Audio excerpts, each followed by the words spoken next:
မှာကျွန်တော်တို့ဒီနေ့teacher trace နဲ့ဆရာမဒီအားလုံးရဲ့အကြောင်းနဲ့လာတယ်။ဆရာမရေဆောင်းပြောသွားတယ် opening remark ပြောပေါ်ပြီးကျွန်တော်တို့ကမှတာဝန်ရောက်တော့ဒါနဲ့ပြောချင်ပါတယ်။အဲ့တာဝန်ကပါလဲဆိုတော့ဆရာမကြီးကပေါ်လာတဲ့စလုံးလေးကိုပြန်ခံစားကြည့်ပါလားဒါနဲ့တော့ direction မလွဲစေချင် why we are here and we have to do something and come within 1 hour right ဘာလို့လုပ်ရမလဲဆိုတော့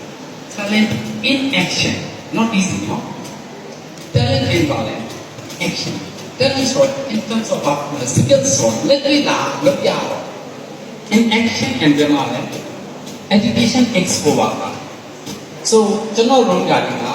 Senior and Regional Director အနေနဲ့ ABE UK ဆို weekly မိတ်ဆက်ပေးတာပေါ့ဒီလိုမိတ်ဆက်ပေးရတဲ့ရွယ်တက်ကသားတို့တပည့်တို့ဆရာဆရာမမိသားဘက်ကလည်းဒေသခံတွေနဲ့ဒီလုံနေတဲ့နောက်ွယ်တောင်းတမှုကိုပြောပြကြတယ်ဆိုကျွန်တော်က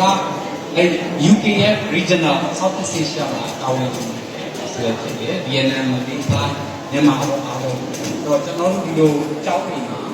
business education UK business British Council, British Chamber, British Embassy နဲ့ကျူလက်ပဲပုံလို့ပါတယ်သူတို့ရဲ့ product UK product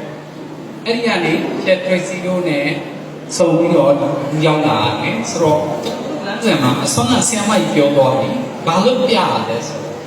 in transforming your life then အစင်အနေနဲ့တတ်မှတ်ဒီမှာပါသမီးကဘလောက်တက်သွားဘလို့ဖြစ်သွားဒါတည်းကျွန်တော်ကတတ်မှတ်ပြီးတော့လက်တွေ့လုပ်ပြဆိုဒီနေ့ကဏ္ဍမှာအားလုံးပဲအထူးသဖြင့်